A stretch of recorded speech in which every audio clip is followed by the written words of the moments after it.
My name's Kyle. I'm the chief instructor at IFly Downunder here in Penrith. So how our wind tunnel works is it's called a recirculating system. So basically we have 4 fans at the top and they're pointed horizontally out to the side, so 2 facing each direction.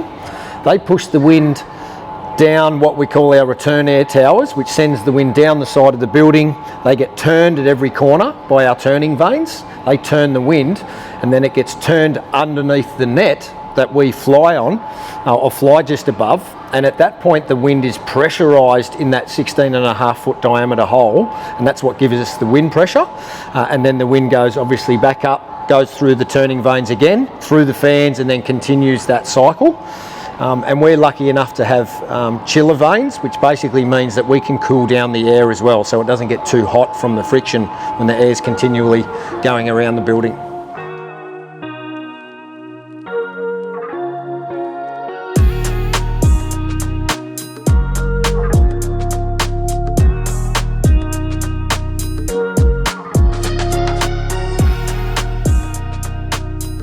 Mason Corby he's got to be one of the best in my opinion. I find that Mason has a really good way of just connecting with all his students quite quickly and easily. He's really good at explaining what the intention is, not only like outside of the tunnel but inside of the tunnel in more than one way. So if you're not understanding something, he'll explain it 2 or 3 separate ways till you actually understand it.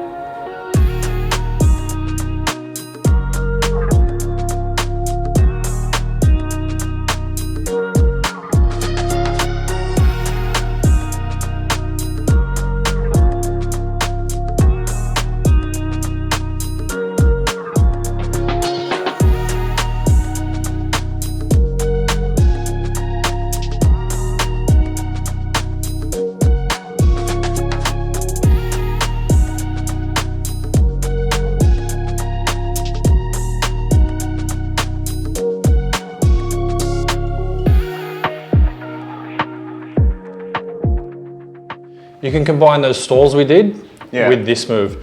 So when you're doing the stall, what you need to get used to doing is as you're stalling back, you're building that mental reference of, okay, I'm close, I'm far, and how far that stall pushes you. And as you get more comfortable doing it, you can look at that net. So you're starting to build that reference from a high point, like, but like, okay, as I'm stalling back, like, so I'm coming back this way. Yep. Am I trying to look there or just at the net? As much as you can here at this corner part. And is that like a rule of thumb for everything? So like for all the stalls, just try and look there, and then the classic. Just for this move and the drill. For the classic, you want to look there, and the stalls usually you're looking across. It all felt really good, and it felt like the drills that we were doing, like I said before, you could. I felt like instantly like they were getting better from doing the drills, and you could also see the light at the end of the tunnel sort of thing. Like my goal for this one, because you're only doing half now, this was to give you a broad range of different stuff that you can go and work on now, and you can go, okay, I know that drill's for that, that drill's for that, that drill's for that, and I've done all these drills with yourself as well, so even if you both go in and split the time, you can do those like the knee ones back and forward just next to each other, and then you can do the same with lads, just one person go forward and back, and just think about the whole time you need to be looking at him, and the whole time you need to be looking at him. Indoor tunnel flying is great because pretty much everyone can do it from all ages, from 3 through to 103. You only have to have a reasonable level of fitness, enough to be able to hold your body and be semi-coordinated. And if you're not coordinated, it doesn't matter. We can teach you how to feel the wind and use your body itself. People do indoor skydiving for many reasons.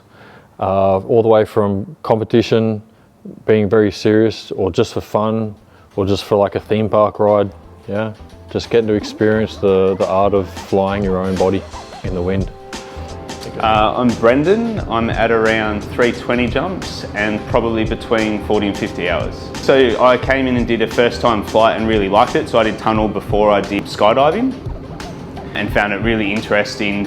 And then as I got to do it more, I started to think, I do want to try and take this up into the sky as well. Similar things to a lot of the other people, so I really want to try and take low speed and turn the speed up, and then just really try and tidy up a lot of what I've been doing in the tunnel as well.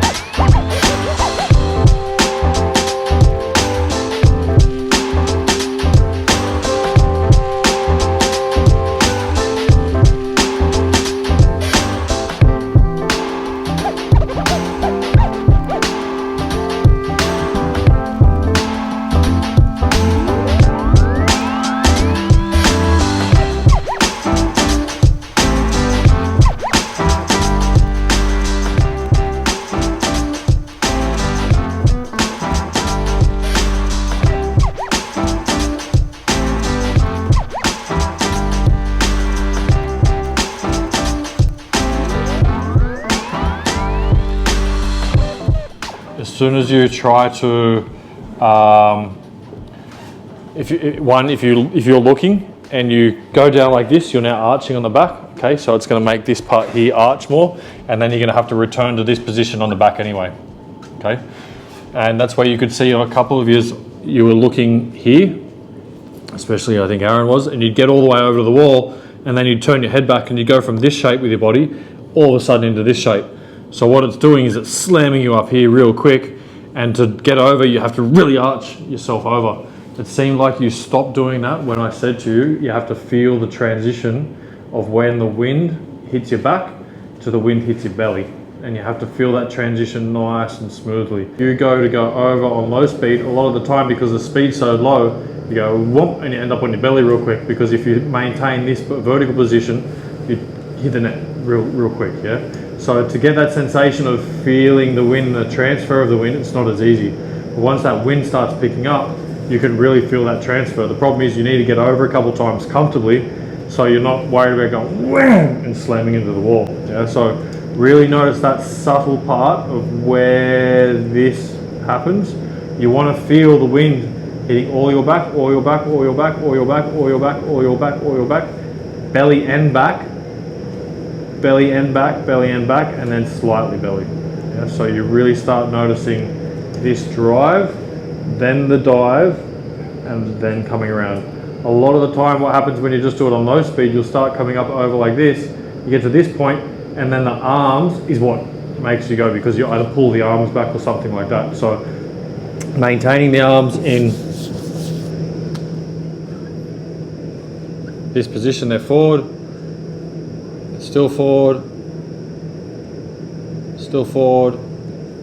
Now they're a little bit down, but what you can notice is the arm position is pretty much the same the whole way, even when we're here. They're still here, and then they start going back.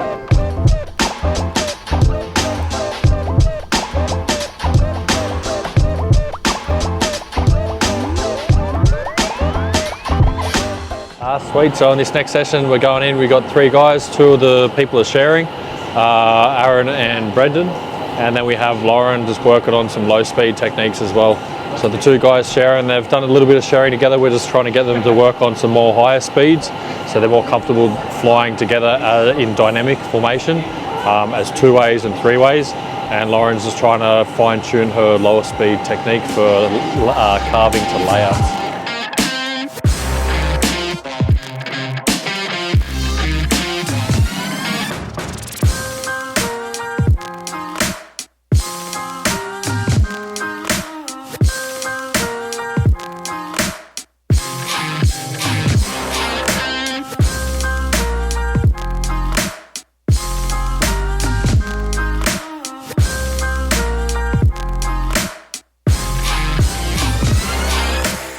You guys is just trying to work on being stronger and working on, as I said before we went in, that carving circle. So whether you're really tight or you're really far, imagine this square is the tunnel. Now we want to try and sit something like this at all times. That doesn't really look symmetrical at all, does it? So it's more like that. So if we're carving around like that, now this person here, he's going to do a layout.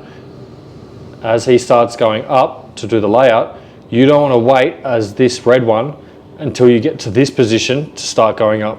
If I'm here and I'm already up, you want to start traveling up. So by the time you get to my position, you're up here. So whenever you see the leader or the person starting to go up to make a transition in some way or another, you need to start moving up. Whether that's going around, this person starts going up, this person now starts going up, and then this person, you can see it's like a bit of a snake follow the lead. That's why this move is called the snake. So there's many disciplines of indoor skydiving. A lot of them originally came, or still do, come from skydiving itself. You have everything from flying on your belly as a 2-way, so learning to take docks, and docks are grips with each other in different shapes and formations, and who can get the most in a certain time period. The other is free flying, so flying your body in different orientations, upside down, on the side, standing upright, and taking grips with each other, making other multiple formations. Belly and free fly can be done from anywhere with 2 people, one person even by yourself, all the way up to 8 people, 12 people, however many you can fit in the tunnel really. And then you have dynamic, where dynamic is flying your body in all different orientations in more of a moving manner, where you can do tricks, and it's more kind of a follow the leader type thing, or building routines. And this can go from all the way from beginner through to advanced and really technical as well. So you can go from doing it solo, which is extremely enjoyable, just like all of them, or all the way through to however big the tunnel is, 8-way, 10-way, 6-way, 4-way, whatever your skill level really.